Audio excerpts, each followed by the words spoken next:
Toby, check the audio, please.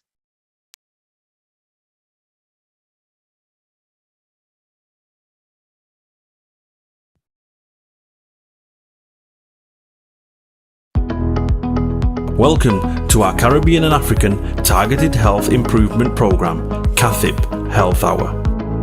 The Caribbean and African Health Network, CAHN, along with its national partners, are incredibly pleased to continue to bring to you targeted health and well-being education delivered by Caribbean and African doctors. These health hours are all about empowering, educating and giving space to Black people so our communities can look after themselves better. Every Saturday, our Black GPs or consultants present on those health and well-being topics that affect you, your family members and friends. Some weeks will vary and will include other panel members such as pharmacists, specialist nurses and faith leaders. Our health hours cover a range of topics and include mental health, heart health, women's health, reproductive and sexual health issues, men's health, respiratory problems, cancer, sickle cell and many more. We have not forgotten to include within our health hours the many societal, cultural, religious and racial challenges that can go hand in hand with health problems and influence how we should respond to meet health and well-being needs. The sessions are designed for you and we want you to use the time to listen, learn, share your experiences and ask questions to our Black doctors. During every session, we will gather your feedback so we can continue to respond to the needs of our Black community. To request any particular topic, please email health@cahn.org.uk. We encourage you to invite others to our health hour sessions. Spread the word in our community. CATHIP is funded by the National Lottery Community Fund. Good morning, everyone, and welcome once again to CATHIP's Health Hour. My name is Dr. Vanessa Appiah, and I'm your host today. And I just want to say a huge welcome to our regular listeners. I always say this, but we don't take your time lightly. We don't take it lightly that you've come to spend your time with us on this Saturday morning. And I'm welcoming all of those that are spending time with us for the first time. So just a bit of background so we all know why we're here and who we are. So CATHIP is the Caribbean African Targeted Health Improvement Program. And essentially, it's a collaborative, educative program, and it's really empowering health literacy to make sure that Black people are able to take control of their health and to support others. And it's giving us a dedicated space so that we can really optimize our health and well-being. And it is been put together by a fantastic partnership, which includes the Caribbean and African Health Network, CAHN, the Black Health Initiative, the Royal Assembly Redeemed Christian Church of God, RAFA International Development Agency, Croydon BME Forum, and Enfield Caribbean Association. And these organizations across the UK have come together to make sure that our communities are receiving the information that they need. And it's a huge privilege to be your host today. So we have a very special time together today because today is the 25th of March, and it is also the CAHN London Health Festival, which has taken place right as we're on today. It is in North London, it's in Enfield, Edmonton, and it's taking place at the Green Towers Community Centre.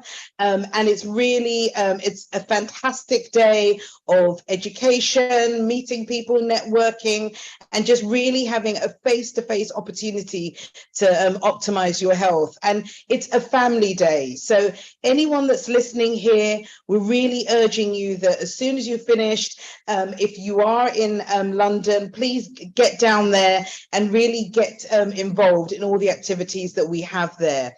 And I'm hoping that we are going to be able to connect to some of our colleagues down there, because I know that they are watching, and we are hoping to have a little address from Mr. Sedi Frederick, who is the chair of NHS Kent and Medway, live from there. So I'm hoping that that's going to be happening.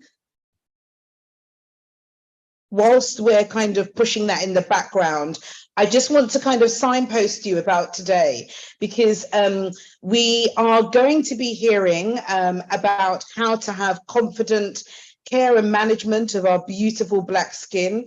But unfortunately, our scheduled guest, Dr. Adeline Afong, is unavoidably absent and is unable to attend today. And we're just really thanking Dr. Joseph Omofuma, who is going to be taking over the session today, who also has a special interest in dermatology. So we are really, really fortunate that he's kind of taken the mantle to lead the session today. So he will be coming on, but in the interim, I do think that we have Mr. Sedi Frederick to just say hi to us and welcome us today. So I'm going to hand over to Mr. Frederick. Vanessa, good morning, and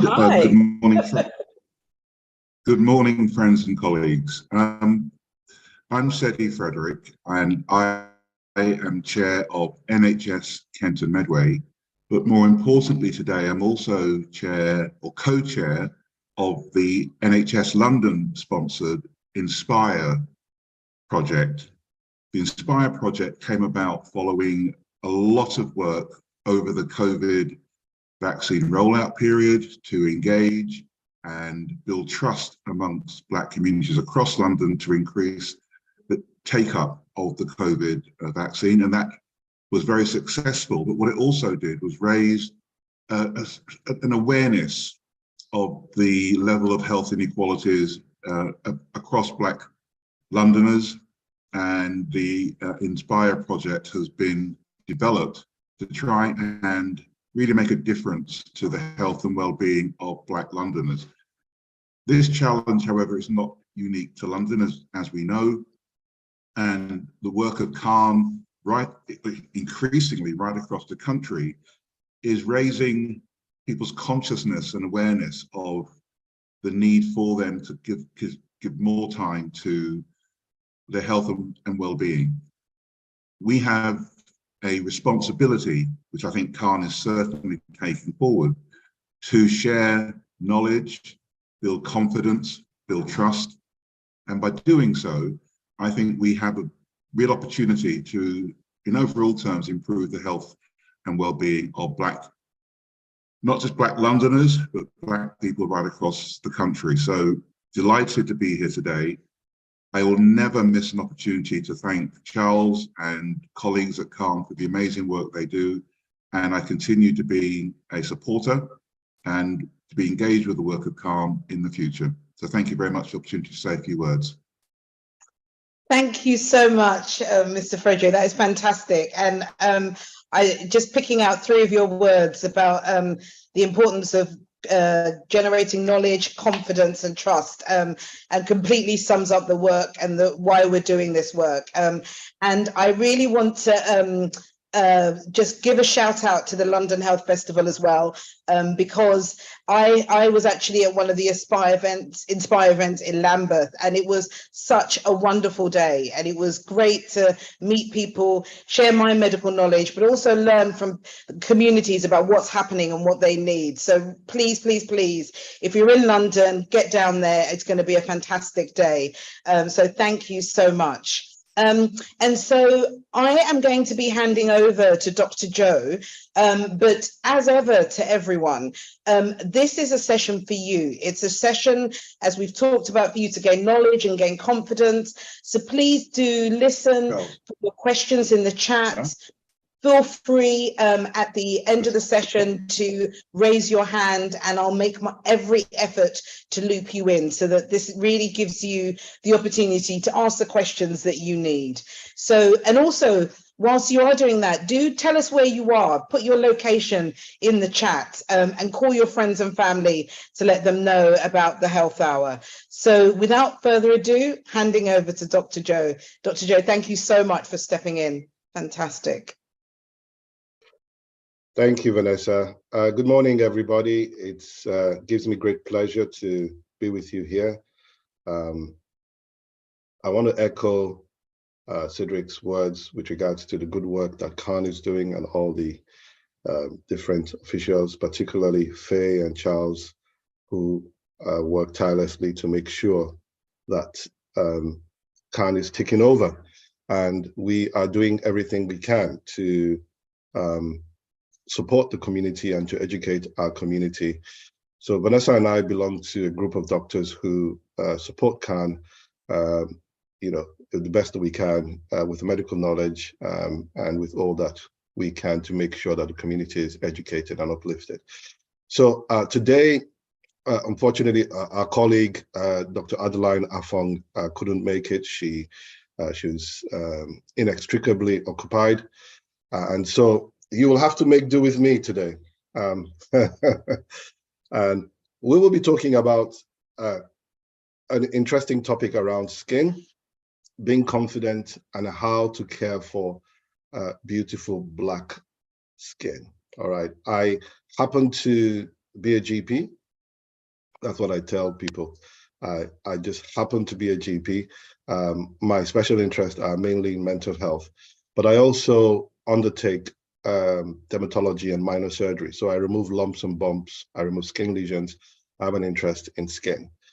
Interestingly, my first ever diploma as well was also in sexual and reproductive health, particularly with relation to contraception. So a bit of a jack of all trades, the owner of some. All right, let's get cracking with this. And I shall try and share my slides to make it more interesting. As always, please feel free to gather your questions together.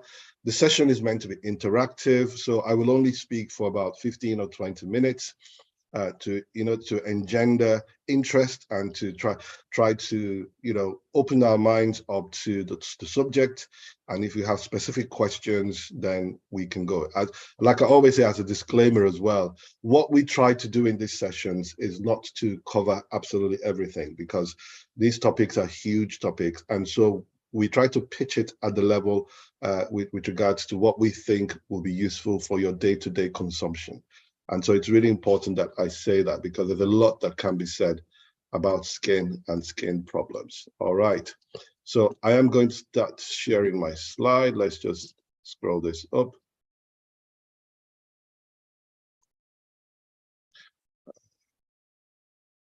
Okay, so the subject today is confident care and management of beautiful Black skin. I didn't come up with this topic. I wish I did.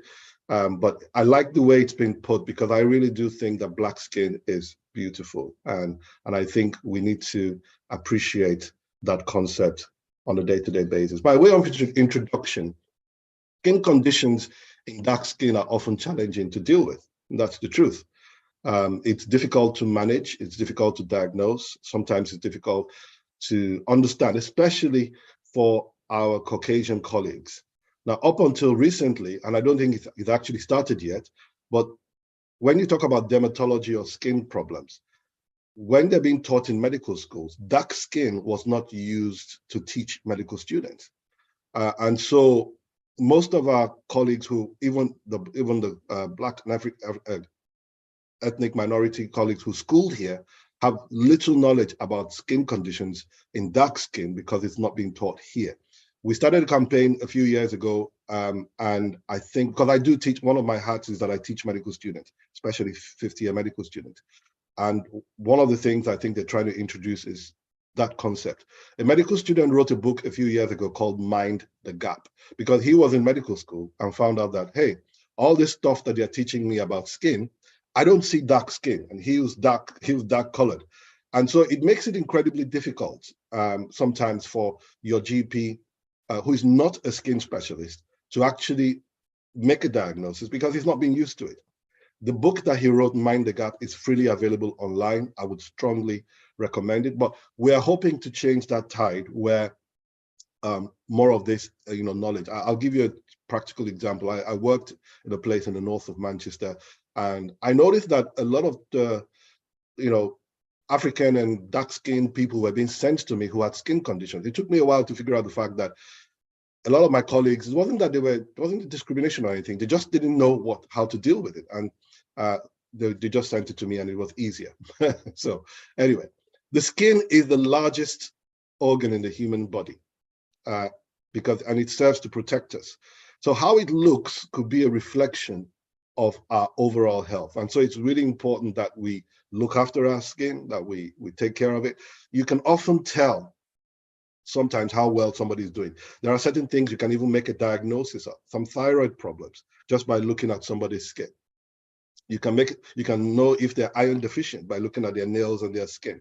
So there are certain things that you can pick up from the skin. Skin is very, very important. I'll say this outright, bleaching agents often contain very heavy chemicals such as mercury or lead, and they should be used with absolute caution or to be avoided altogether. There are many of our lovely ladies who, and men who want to have lighter skin and then go on to use bleaching agents. Be very, very careful, because they not only damage your skin, they can then cause long-term damage. But I will be talking about this even more. By way of addressing the topic, I think we should appreciate whatever shade of skin we have. You know, there are certain parts of Africa and even in Jamaica and in the West Indies where lighter skinned women are thought to be generally more beautiful or higher market value, as it were. I wouldn't know. I've been married nearly 20 years now, so I've left that playing field a long time ago. But I want to say categorically that Black is beautiful. And, you know, in colloquial terms, like you say, black don't crack. We should appreciate whatever skin shade we have. Darker skin is actually less likely to get skin cancer. So people who are aiming for light shades and things like that, let's be very careful the things that we get ourselves involved with just to get a lighter shade of skin. All right. So now the question that I get asked a lot is, you know, skin lightening products, should we be using them at all? You know, and I've said here, skin lightening products, yay or nay, should we be using them? Now, see, a lot of times, I'm not going to give a personal opinion, because at the end of the day, it's entirely up to the individual. If you're an adult and you want to use them, by all means use them. What I will say, however, is that if you must use a skin lightening product, excuse me, then I would endeavor that you use a naturally containing product, so that these products that contain natural things. Like I said earlier on, a lot of the skin lightening products either contain lots of potent steroids, which they will lighten your skin, they'll work straight away, or they contain heavy metals like lead and mercury. What happens with those is that they lighten your skin immediately, but then they begin to bore at the layers of your skin. They make it lighter, they make it more susceptible for you to get infection, and they make it more difficult for you to fight infection later on in life. So those are not things that you want, because after a while, your skin becomes so thin, it begins to crack by itself. Now, a lot of these so-called skin lightening products are lightening products, rather. Most of them contain multivitamins, which are actually antioxidants that help to keep you and your skin in good condition. So there's nothing wrong with the multivitamins. A lot of these things actually contain good stuff. It's just that they cost way more, in my opinion, than they actually should. All right. But like I said, again, if you must use them, then let's level the playing field and let's try and understand it a little bit better. Most of them contain things like vitamin A, C, and E. And I'll talk a little bit more about these vitamins, because these are vitamins that actually help to enrich your skin, and they give your skin that glow, that especially dark skin. I'm speaking specifically now about darker skinned people. You know, isn't it interesting how we have a lot of people who are Caucasian wanting to make their skin darker, and then the dark skinned people wanting to make their skin lighter. Sometimes it's just good to embrace who you are. All right. The other thing that they tend to contain, that you would expect these natural products to contain, is beta carotene and vitamin A.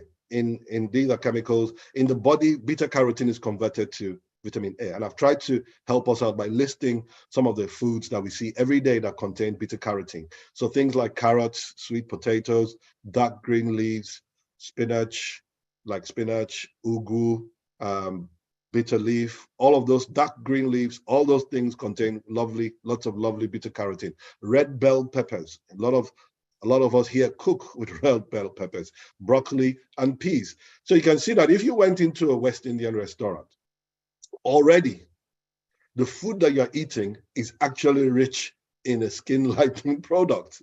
But I'm not trying to sell any particular product or pitch anything. I'm just saying that most of the things that a lot of times we spend a lot of money on, because I looked at it online and researched into it, they cost a lot. But if you and I just have a very healthy diet and we watch what we eat, you can actually have fantastic skin without breaking the bank.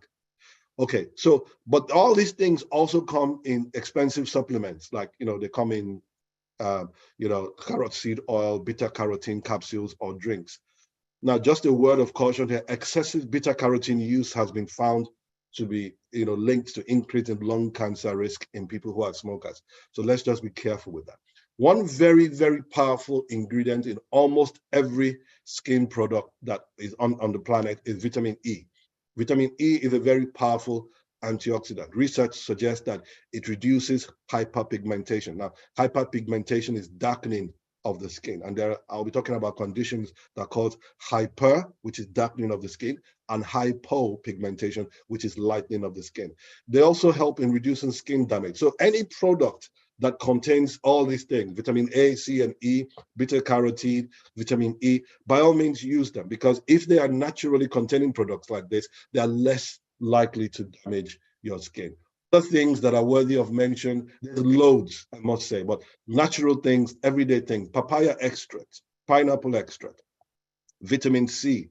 Vitamin C is my all-time favorite. Why? It's cheap, it's affordable, it's very easy. Vitamin C does a lot for us. Vitamin C is a very powerful antioxidant which helps in building and repairing our skin. For those of you who are medics or medically inclined, vitamin C helps in collagen synthesis. So some of you may notice that when you have a cold and you drink all these over-the-counter products, Lemsip and all the rest of them, most of them actually contain vitamin C, because what it's trying to do is build up all your immunity back.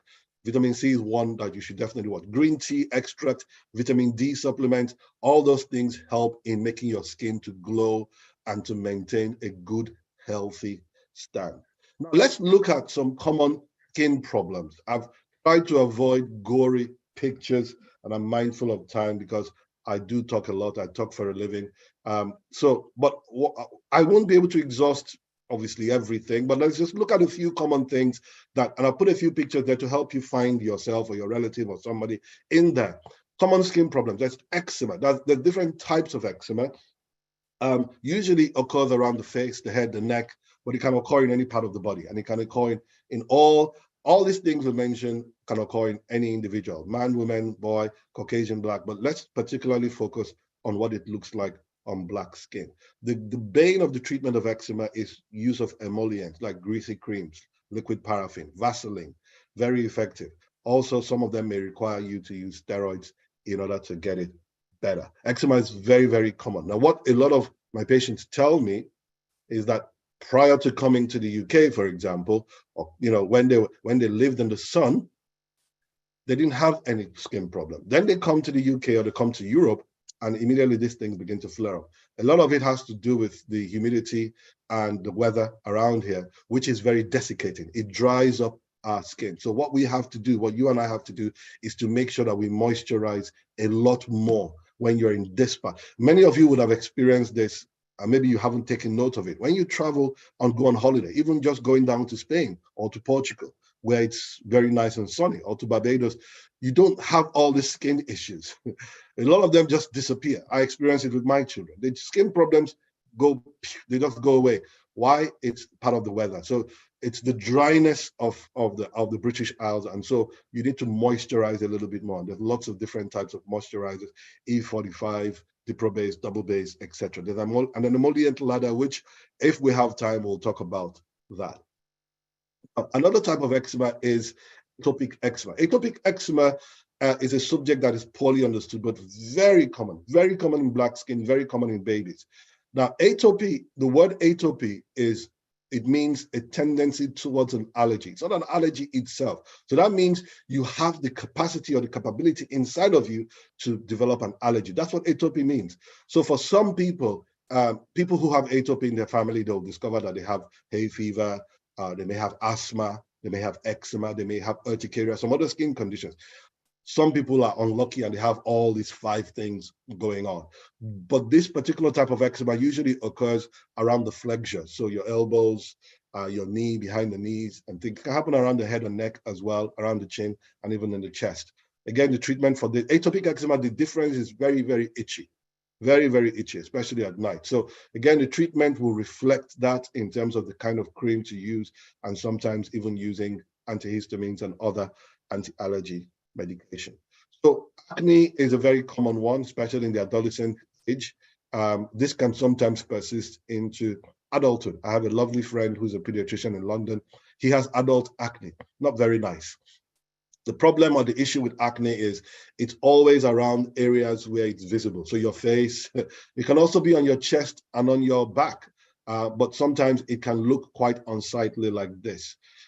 We don't really know what causes acne in total. There are, research that suggests that, hormonal things may be implicated, genetics has been implicated, but ultimately we don't know. That people have suggested going away from certain types of food, but the research has suggested that's not really the case. It can become infected, as you can see in this particular picture. The thing about what causes scarring in acne is the inflammation and the infection that happens. So that infection can then lead to post-inflammatory hyperpigmentation. So basically, after the inflammation has happened, the skin around the area becomes darkened. This is why we often encourage people not to pick on this acne. Now, the other thing as well is that I get a lot of parents coming to me, especially with young ladies or young men saying, oh, they want this treatment, they want that treatment. 80 to 90% of teenagers will grow out of it. This happens in 1/3 of almost all teenagers. About 25% of all teenagers will have acne at some point. So it's not a disease per se. It's kind of like what happens with hormonal changes. And I can't overemphasize that enough, because a lot of times people want to just get rid.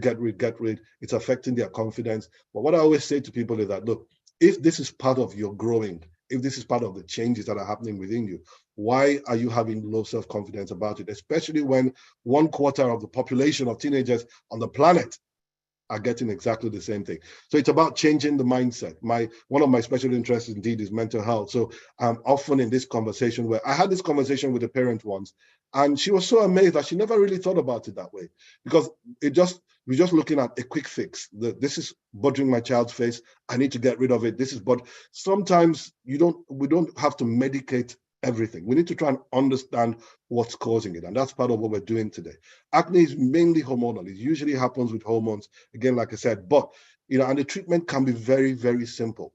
Very simple things like just using topical retinoids, etc., which I will talk about later. So I mentioned post-inflammatory hyperpigmentation.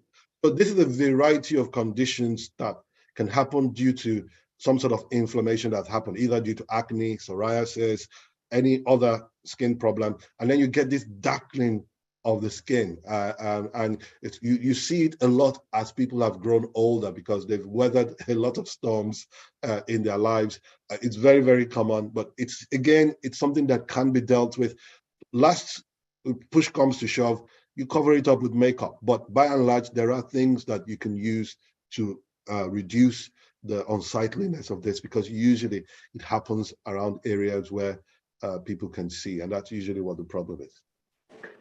Again, this is another common one, folliculitis, Psychosis barbae, or just Psychosis barbae. Now, Psychosis barbae, also called razor bumps, there are two types. There's the pseudo folliculitis barbae, and there's folliculitis. I'm not going to bore you with the intricacies of that. It can be quite unsightly. It occurs anywhere where hair can be shaved. So on the face, under the armpits, in the pubic area. It's often associated with excessively concentrated hair removal products or poor hygiene with regards to razors, or overusing the same razors. And very often everybody gets like little cuts and things, but then when these cuts and things become infected, or some of the hair are not evenly cut, and then it goes and causes like a folliculitis kind of thing, where it implants like a hair follicle infection.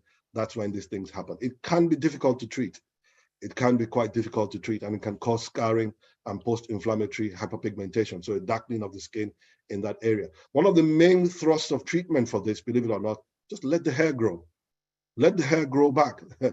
A lot of times people are rushing for this product and that product, and there are a lot of products on the market. I don't mean to, go against all these hair products and things, but there's a lot of people trying to sell you all kinds of things. The number one thing that a medic will tell you is just let the hair grow. Once the hair grows back, you are less likely to suffer with this. And there are a lot of people that then have there's another one that happens like a complication, maybe due to over-treatment of this. It can be difficult to treat depending on where it is, especially when it's at the back of the hairline and things like that, but it's worth mentioning. Now we're in the condition of, especially for ladies, alopecia. Alopecia is often an autoimmune condition where you have circular loss of hair. Again, this can happen anywhere where there's hair, but it's more common in the scalp. It can happen anywhere. It's an autoimmune condition. Now, what are autoimmune conditions? Autoimmune conditions are conditions where your body's immune system is fighting against itself. Now, empirically, that's just by my own observation, I have found out that there's an increase in the diagnosis of autoimmune conditions in Black ethnic minority people. Now, whether it's because we haven't diagnosed it well in the past, or maybe now we're just doing a better job of diagnosing, or maybe something has happened in our diet, I don't know. Because we're getting an increase in rise of things like alopecia, we're getting an increase in rise of lupus, in rheumatoid arthritis, and other types of even thyroid problems, autoimmune thyroiditis. Anyway, alopecia areata is a very specific skin condition where you have patches. It can spread rapidly, or it can even resolve on its own within 12 months. Often it is treated with local or topical corticosteroid creams, or you inject steroids into the space. The aim of that is steroids are anti-inflammatory and anti-immune stuff. So it helps to reduce the immune system play in that particular area, and it facilitates hair growth. There are different types of alopecia. I'll bring one that might be closer home to some of you ladies. There's traction alopecia. Traction alopecia is caused by excessive pull or overuse of certain hairstyles, forgive my typo there, which pull on the hair roots, especially this type of hairstyle, or even, so, when you carry this kind of hairstyle for a long time, or, I'm not getting at you ladies, but there are some of us in, West and especially East Africa, where, my Congolese brethren, where the hair is bigger than the lady's head, and it's pulling, and it's massive. Now, unfortunately, this can pull parts of the hair out of the roots and begin to cause hair loss and skin loss. It needs to be corrected immediately, as soon as possible. If it is left beyond 3 months, you stand the risk of having irreversible alopecia, and it's really, really important. The key to this is just to make sure that you change up the styles. So one day you have got this style on, next time you wear a wig, let the hair rest, and even some of these products, straightening products. I think we've become better at it. In the past, people just used to scotch their scalps in order to make their hair look straight and things like that. A lot of all those things have been shown to damage scalps, and people who are beauticians or aesthetic doctors, which I am not, or hairdressers will tell you more about this. So the aim is to try not to overpull or overuse certain hair products which will pull at the roots of the hair. Somebody very popular for those of us who, those of you who have been hiding under the tree for the last 20 years, you may or may not know her, but I don't want to be slapped, so I will not mention her name. Now, alopecia totalis is a condition where there's total loss of hair, and it happens, it's very common as women grow older, but it can happen at any age. It's often an autoimmune disorder, like I said. So it's your immune system fighting against itself. Difficult to treat, very difficult to treat. As you can see with our celebrity here, with all the money that they have, it's extremely difficult to treat. I mean, there are things that people are trying, laser treatments and things like that, but very often we don't get a lot of good results. Alopecia areata, which is the small one, can develop into alopecia totalis. Vitiligo. This young lady is a model. I forget her name. She's very popular. Vitiligo, again, is another autoimmune disorder. Some of you will have seen colleagues, friends, relatives with little bits of this as well. It can be localized, or it can be generalized. It often starts slowly. It can happen at any age, but it's more common when you sort of get to your teens and between 18 and 45. It's difficult to treat. Again, it's one of those, but there are treatments for it.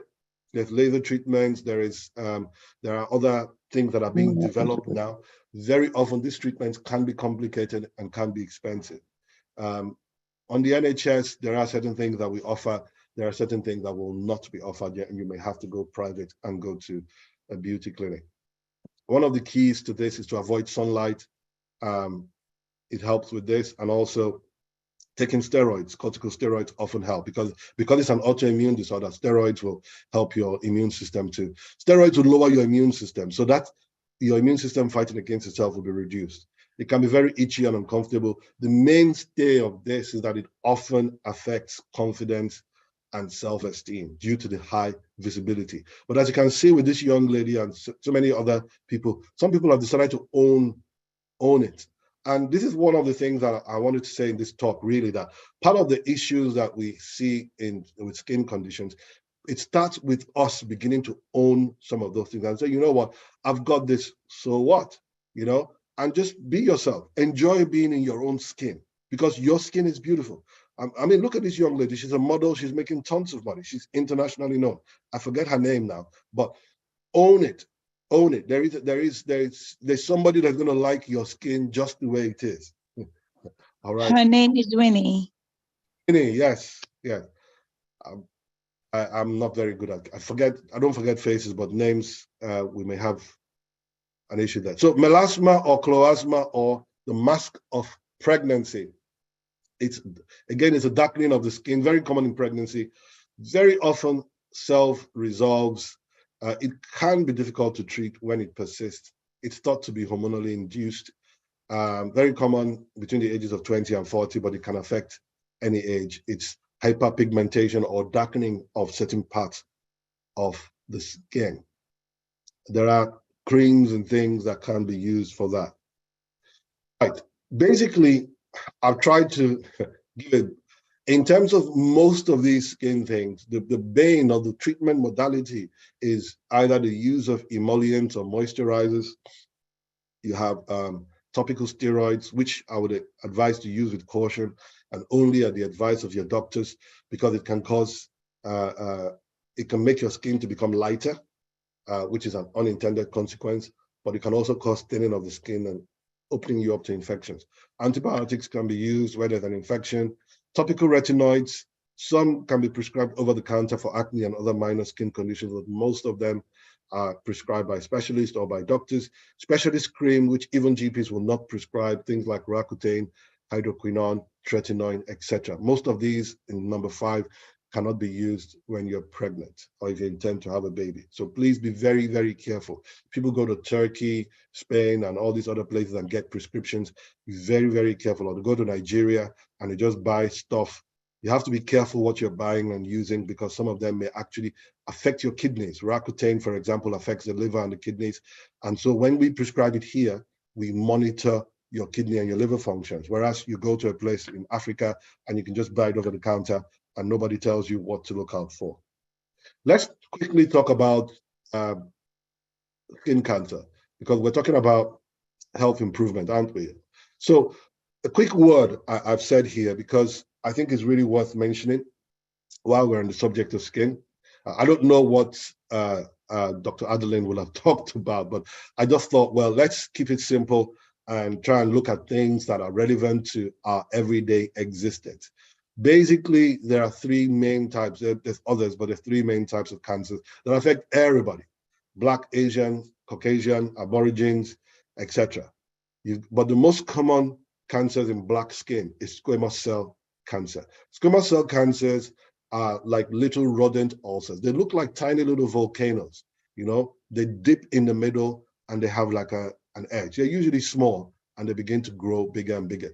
Be careful or be wary of the non-healing wound, the wound that doesn't heal, especially in our elderly or learning disabilities patients. Any wound that doesn't seem to heal, you have to check that wound and make sure that squamous cell cancer has not gone there. It usually looks like a crater. Like if you think about the top of a volcano where it dips in and then you have outer edges, That's what squamous cell. I've not brought images because some of those images look horrible and it may put you off lunch and dinner for the next 1 week. So I've left the images out just for now. You also have things like basal cell cancer. Basal cell cancer is extremely common, often is not life-threatening, all right? But basal cell cancer tends to happen around the face, head and neck region, especially around the nose or around the eyes. Again, this is a common thing with elderly people, so over 60s, over 65s, but again, it can happen at any age. If you find, I'm going to talk about how you can spot cancer in my last slide, so we'll come to the things to look out for. But basal cell cancer is the second most common. Now, the dangerous one is malignant melanoma. Now, very often, a lot of skin cancers are associated with excessive exposure to the sun. It's interesting because in our light-skinned colleagues and friends, Caucasian colleagues, when they get excessive exposure to the sun, they can get cancer. So in Australia, for example, the government a few years ago, 15 years, 10 years ago, started providing sunscreen free of charge on the beaches. True story. They reduced the incidence of skin cancer by 30% just by providing free skin sunscreen on the beaches. They reduced skin cancer by at least 30%. Now, in dark skinned people, what they found is that because of our melanin, what makes your skin and my skin dark is the melanin pigment in your skin. Because of that melanin, we are less likely to have skin cancer. So we can be in the sun all we like, and you won't get the kind of skin cancers that the Caucasian will get. However, with malignant melanomas, very often these melanomas occur in areas with low sun exposure. Very insidious, very difficult to spot, very often goes under the radar. And these are the ones that will cause threats to life or limb. Very famously, the reggae artist Bob Marley, he died of a form of melanoma. He had acrolentigus melanoma. It usually occurs in the palms and or the soles of the feet and under the nails. Now he had this thing on the nail and he thought it was a football injury. And it kept on getting darker and growing and growing and growing until, so this kind of cancer is like when we call it malignant, it means that it causes harm. And then so it began to spread it spreads to the bone, affects the bones, affects your internal organs. This cancer is dangerous. And so it's really, really important that while we're doing everything around skin, perhaps one of these days we need to talk about how to spot, bad skin lesions. But I just have a quick slide here that suggests things that you can make, that makes you begin to think, could this be skin cancer? Could this possibly be something that's dangerous? So number one, if you have a mole or a lesion that you've not had before, a new lesion, please, I would encourage you to make sure you get it checked sooner rather than later. Very often, you've been living for 20 odd years, 30 years, 40 years, 50 years, and then a mole appears. Your husband or your wife or your colleague spots, please get it checked as soon as possible. Number two, you have a skin lesion that suddenly increases in size overnight or within weeks. Be very, very careful. Most things that are benign, most things that do not cause you problems will not have a sudden growth spurt. Cancerous things tend to grow. And most of the way that they grow is that they spread, in a fashion. They won't just grow big, but it will spread. Some of them grow big, but very often it will spread very insidiously. Let's be very watchful of that. Also, a very large lesion. So if a lesion is bigger than 7 millimeters, please get it checked. And I don't have a coin or something to show you, but if it's looking large and unsightly, please get it checked sooner rather than later. Another important factor is asymmetry. So if you split the lesion into two, does one side of that skin thing look exactly like the other side? If it doesn't, then please get it checked. There's a couple of other things that's not on here. If it bleeds, be very careful. Those are things that you want to check. Are the edges nice and round and smooth? Or are the edges jagged? Or does it have, does it spread out of, a confined edge? Those are things that we need to watch out for. The last but not the least is within the lesion itself, does it look multicolored? You know, if it's just one uniform brown color, one uniform dark color, very often it's not cancerous. But if it has little tiny pigments inside, then those are telltale signs that those could be cancer. So these are just little tips and things that we can do. I've showed us some, I think I had some slides for tinea, fungal infection and things, but I don't think I've added that on. But there are a lot of things that can affect the skin, and I just wanted to give us a quick overview of some of the things that we should look out for and how we can care for our skin. Thank you.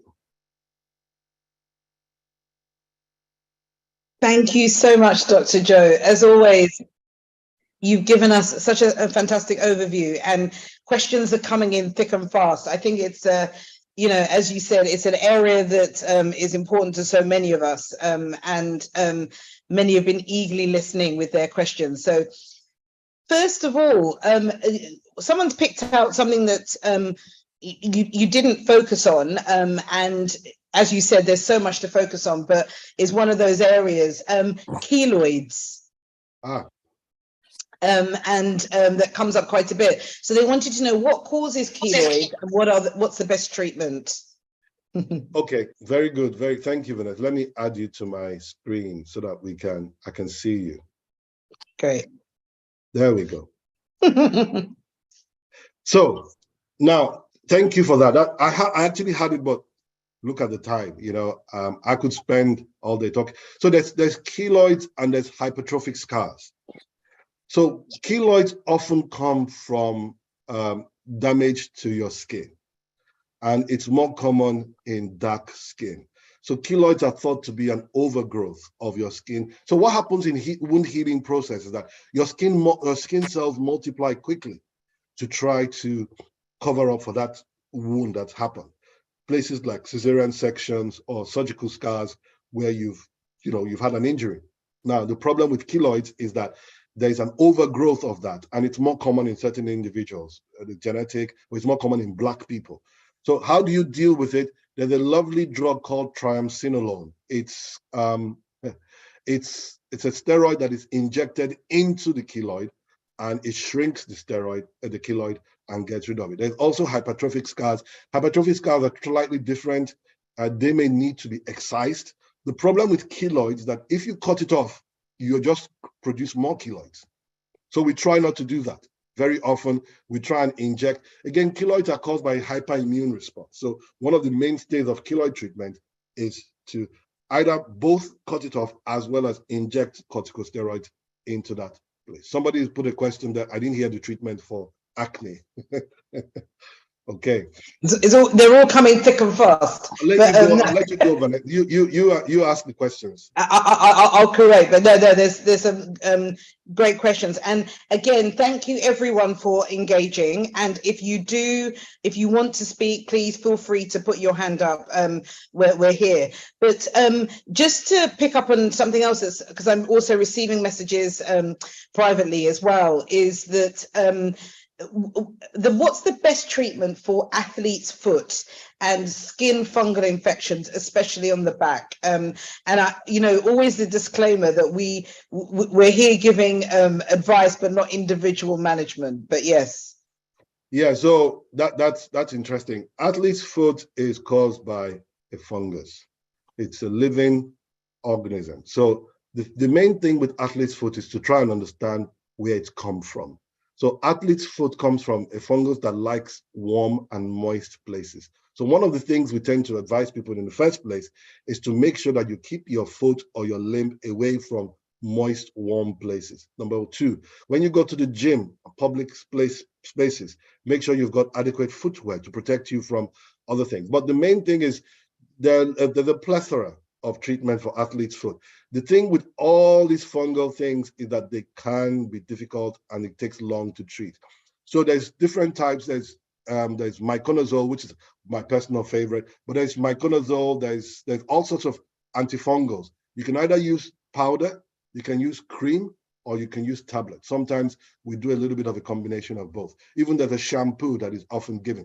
The main treatment or the main thing to understand is that with most of these fungal illnesses, because I'm sure somebody else will ask another question, is that once the lesion has cleared, don't stop taking the medication or stop using the cream. Continue for a few weeks after the lesion has cleared, because the fungi are very, very clever. Even though it looks like it's cleared, they've not completely gone. So you continue to apply the cream. I get this a lot. There's another fungal thing that, like, you know, it comes up with whitish spots on dark skin. All right. There's tinea corporis. I don't want to go into, but there's this, you know, people call it eczema. It's not eczema. It's very difficult to treat. It's on the chest. It comes like white dots, like somebody put white dots on the skin. It's caused by a fungus called Malasseza furfur. Very fantastic name. That one, a combination of shampoos, creams, etc., but you have to treat for at least 3 to 6 months. And this is the main message there. If you don't treat for 3 to 6 months, it ain't gonna go away. Thank you so much. And coming on to some of the other questions. So acne, it was someone put there and they've written personally. So what's the treatment? What do you suggest?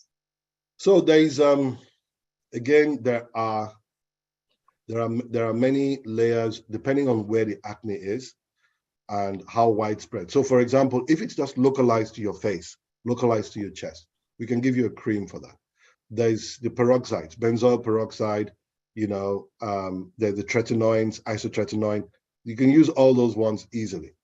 There is even combination ones that have both antibiotics and these. There isn't a one size fits all. Your physician will try, because all our skin types are different. We may all look dark, but our skin types are actually quite different. All of us have different sensitivities. Most of you ladies will know that sometimes, like growing up, you can't just use your sister's cream because your sister may have more sensitive skin, you know, or your flatmate's cream.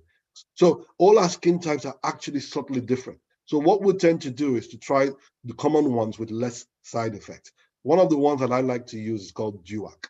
Duac is very good. Use it once a day. Teenagers love it. It's once a day because the treatment involves rubbing something or using something on a regular basis. Most people don't have the patience for that, you know? And then again, the treatment, you have to persevere with it. There are antibiotics that can be prescribed for acne, the tetracyclines, trimethoprim, etc. You know, and so there's loads of different treatments. We have to, so like Vanessa has alluded to, the aim here is not to treat specific conditions, but to enlighten us about these different conditions. You have your lovely GPs and your specialists out there who will hopefully answer your questions individually. I love it, and it's Duac. I know very well, and I'm laughing because when you say about being so careful about the stuff that you use, I come from I don't have sisters. I have many cousins, and I've fallen into that trap of using their things and then having trouble afterwards, but a different story for a different day. No, so also you mentioned vitamin C, which is another, as you say, such a cheap and fantastic product to use. And one of the questions is, what fruits do you recommend that are high in vitamin C? Oh, I already alluded to some of them. So oranges, mandarins, lemons. This is why lime and lemon is very good for coughs and colds, because it contains a high amount of vitamin C. Papaya, pineapple, anything that contains a bit of acidity in it usually has ascorbic acid, which is vitamin C. So a lot of these fruits, I kind of like natural products, but between me and you, Vanessa, since I've been working for the NHS, almost every day, I take 1,000 milligrams of vitamin C, just the effervescent one. You dip it in water. It's nice and sweet. It helps to shore up your immune system, because I don't know about you, but when I was a junior doctor, we worked crazy hours. I was doing 70 odd hours per week and things like that. It was just crazy. And so no matter how good you are, your immune system will shake at some point, but those kind of things help build you up. So those fruits in general are quite good for things like that. Very true. And yes, vitamin C is a close friend of mine as well. I wasn't very good through medical school, but afterwards, the after effects. So what do you think is the best emollient to treat eczema on black skin? Again, tricky, but. Yeah, so the thing is, there is no best emollient. Let's start from that. All right. Everything, the treatments for eczema and the emollient use is very, very idiosyncratic or personalized. It depends on your skin. I didn't want to overburden. Already I have 18 slides. This is the most amount of slides I've ever used in a presentation for CAHN. Well, here is the thing. There's something called an emollient ladder. All right. Since you've asked the question, let's go there. There's something called an emollient ladder. And my personal word that I formed called a greasiometer. So with this, with this emollient ladder, you have emollients that are less greasy, and then you climb up the ladder. So you start with something like E45 is at the very bottom. It's not so greasy. Nice for baby skin, babies under 1, etc.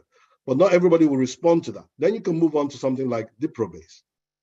Then you can move on to something like double base. Then you can move on to something like liquid paraffin. Then you can move on to something like Aveeno. Then you can move on to something like Cetraben. The higher you go, the more greasy these creams are. The more greasy they are, the longer they stay on skin, the better they are for whatever you're trying to treat. So that is how I normally approach it in my surgery when I'm treating skin. I do a lot of eczema stuff with, especially with Asian and Black skin, and even general. And so we tend to approach it that way. In the same vein, we have steroid strengths. So we start with the low strength steroid, which is hydrocortisone. Then you move on to betamethasone, Betnovate. Then you move on to Umovate. Then you move on to Dermovate. You don't just, there is a method to the madness, believe it or not. You don't just throw creams at people. At least I don't anyway. So that is why you should get an informed, advice. Thank you so much. And I like the greasiometer. Very, very true. So there's another good question, and I think you mentioned vitiligo and the concept of autoimmune diseases, and I think in our communities as well we see it quite a lot. And so if someone is diagnosed with an autoimmune condition, can they display multiple symptoms? So if they have a rheumatological autoimmune issue, can they also have autoimmune alopecia? It seems like autoimmune covers so many things without being able to explain a straightforward treatment. Whoever wrote that question seems to have captured autoimmune disease really well. So over to you. Yeah, no, the simple answer, if you looked at my slides, actually, I said that people who have alopecia, especially alopecia areata, we often check for other autoimmune problems because they can be associated. So the simple answer to that is yes. Like with many things, it's a spectrum. So you can have very mild autoimmune problems and you can have very severe, autoimmune manifestations. So the simple answer is yes. Most people that have one autoimmune problem can have other associated autoimmune problems. So you can have things like fatigue, tiredness. You can have things like period disorders. You can have bad skin. You can have alopecia. You can even have depression and anxiety as a result of the autoimmune condition. Joint pains. Most people, when we begin to suspect an autoimmune disorder, what I tend to do is to refer them to rheumatology, or at least conduct rheumatologic testing. There are blood tests that you can use to see if there are rheumatologic problems going on there, and to see if there are other autoimmune problems that you can pick up, especially if they're Black and they are female, because autoimmune problems, for whatever reason, tends to like Black females. I don't know, we don't know why. Thank you so much. Sorry, I was muted there. And so again, another great question. How important is sunscreen for Black skin, and what type? Well, so that's a very good, what type? So for children who are born here, right? Children who are born in Europe, who have not been exposed to a lot of sun from childhood, it's absolutely crucial that they have sunscreen. The reason being is that their bodies have not been attenuated to the same type of sun that some of us who were born in Africa. My colleagues sometimes, when I go out, business, when I go for conferences, and we go out and have a social, and they're like, oh, you're not using sunscreen. I often jokingly tell them, I was born under the sun. Me and the sun, we have an agreement. We know each other, but even now, I use sunscreen when I go out. The reason being is that there is a strong association between the sun and the development of skin cancer. So please, people, do not take that chance. Use sunscreen on yourself, especially if you've lived in this part of the world for any length of time. use sunscreens as much as possible, put it on your children, go for the highest factors, especially if they have skin conditions like eczema. This is scientifically proven. Factor 50, especially, just go for the highest factor you can find and rub it on them, because that will reduce any chance of anything developing. Thank you. I think the sunscreen comment is so important, because it always, just with my kids when they're out, and then I'm there putting sunscreen on, and then you'll have a family member or a friend say, oh, you don't need to do that. And so, no, I think such an important message to get out there. So there are other questions, again, coming thick and fast, but I just wanted Dr. Joe just to highlight, it was thanks, but I think so important. Someone has said that many GPs don't understand the black skin. So this has been a really informative Zoom. So saying well done. And so, you know, first of all, well done to you, Dr. Joe, but also I think it is that reflection that we know that a lot of doctors don't feel comfortable in looking at black skin and understanding the changes. Yes. You know, I mean, it's sad. It's sad, but that's the reality, that many GPs, whether white, Caucasian, black, most of us don't understand dark skin. Most of us don't understand skin, period. That's the truth. Because dermatology or skin problems is a rather special. They have 6 weeks in the whole of their medical student training. 5 years out of 5 years, they do 6 weeks, and that's for those who are lucky to actually do the 6 weeks of dermatology. So when you think about it, the doctors that are being trained here, there is that deficiency within the curriculum. And so we are taking measures in the postgraduate thing to look at it. I'm not involved in policy making, but like, because I teach medical students and in my own practice, I make an effort to make sure that I am updated, and I encourage my trainees to get updated. But the truth of the matter is, it's poorly understood. There are certain GPs like myself who have an interest in it, and so we will then go over and beyond. There are also GPs with special interests that we even refer to. So if you find, for example, that your GP is not, you've gone there once, you've gone there twice, you can politely request to be referred to a GP with interest in dermatology, or indeed a dermatologist. Notice that I said politely request. Most of the time, what you find is, and I'm not dissing anybody, but in our communities, we go there, we are demanding, we're loud, and then, you know, the typical angry black man again. No, just politely request that, look, you've seen me once, you've seen me twice, you know, what, don't you think we should try something else or try somebody else?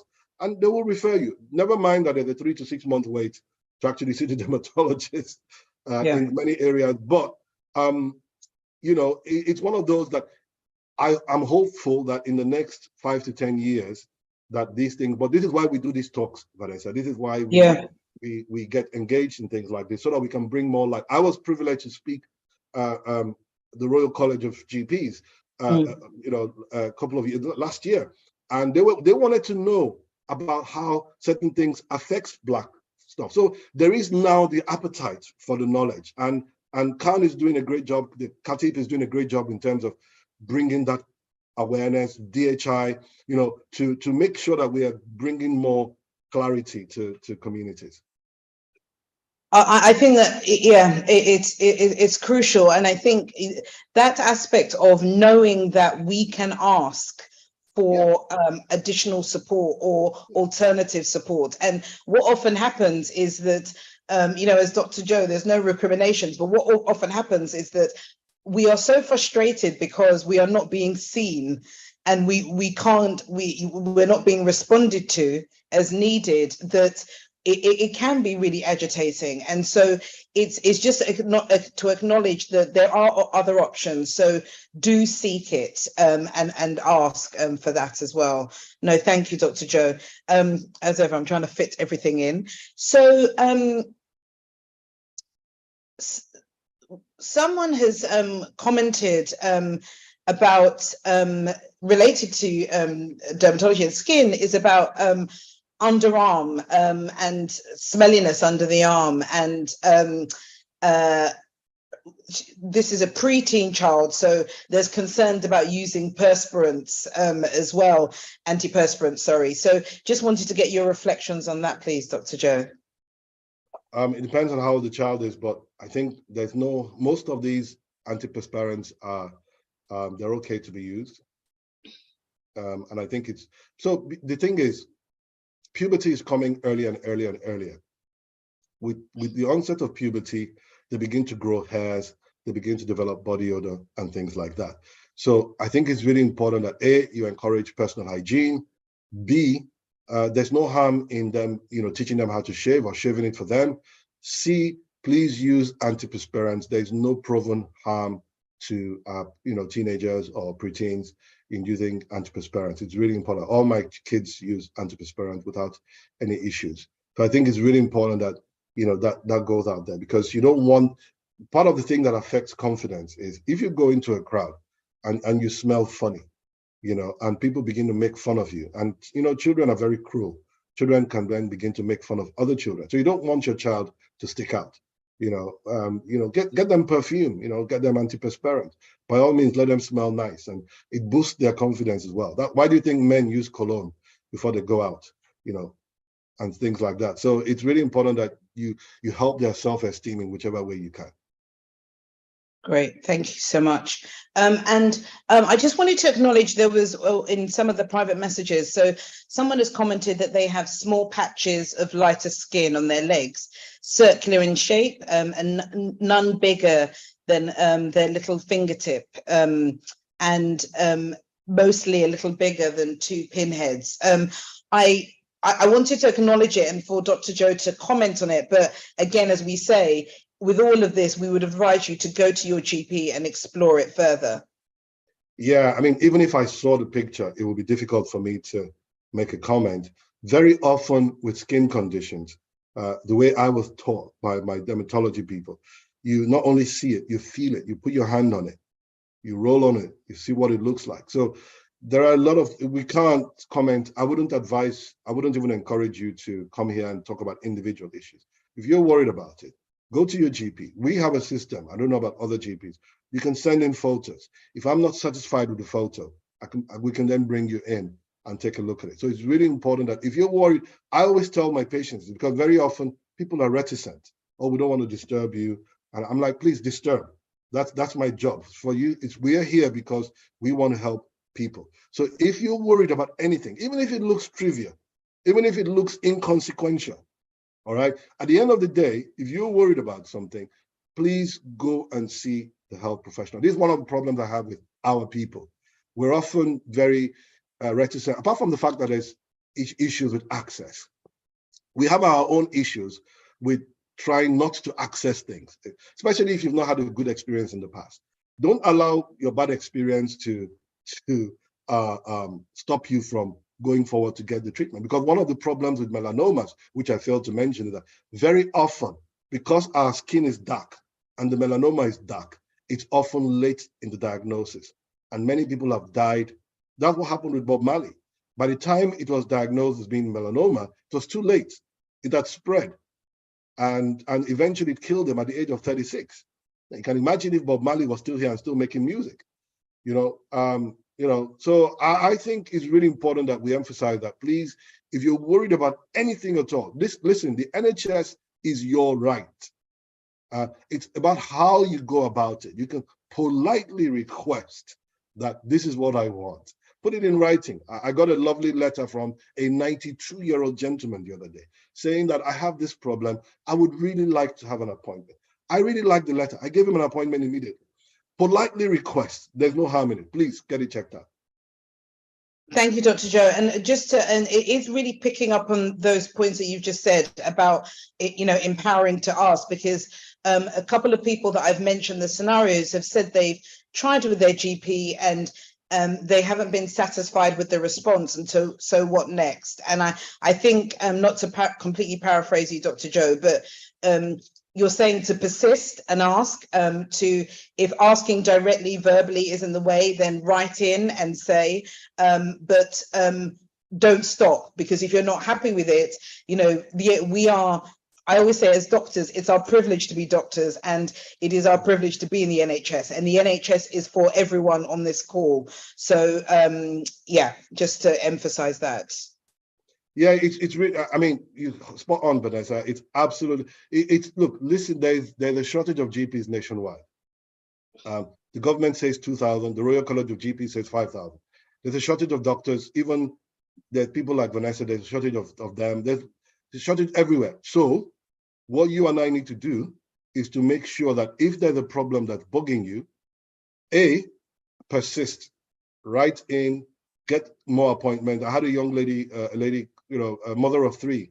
She was really suffering so I said, you know what, go there the 3rd time and tell them that you really need to see a doctor. And eventually she was seen. Obviously, if you can afford it, there's the option of going private and seeing a private GP if it's urgent. That is an option that unfortunately is now becoming more popular. With the Caribbean and African Health Network improvement services that we offer here, we offer counseling services and other services which may be free. You can also check that as well. There are doctors who, but by and large, on a day-to-day thing, this is your right. This is something that you've paid for it, in your national insurance, by being a British citizen, etc., by being a human being living in England. So don't allow even immigration to stop you from accessing healthcare. And if you have immigration issues, please see us in CAHN. We will help you to access healthcare no matter what. So whatever the barriers are, I'm echoing what Vanessa is saying. Don't allow any barriers to stop you from accessing healthcare. Your health is really, really, really important. Thank you. And I'm just going to sneak in because it's lips. There's 2 questions about oral things. So effective treatment for excessively dry lips associated with the perimenopause. Any suggestions? HRT. So if you have a problem that is caused by menopause, then you may want to consider getting HRT because once you cure or solve the hormonal imbalance, all the other manifestations, whether it's dry lips, reduced libido, aches and pains, hot flushes, night sweats, things like that, will automatically correct itself. It's like if you have somebody put a problem about thyroid. If you have an underactive thyroid or an overactive thyroid, once you correct that imbalance, you'll find that whatever symptom you get from that will automatically correct itself. So there are different types of HRT. Again, speak to your doctors and they should be able to help you with that. Obviously, you can always use petroleum jelly, but you have to use a lot of petroleum jelly. Great. And the very last question, are oral sunscreens like HelioCare safe and advisable to use? I don't know what HelioCare is. Yeah, I was thinking that.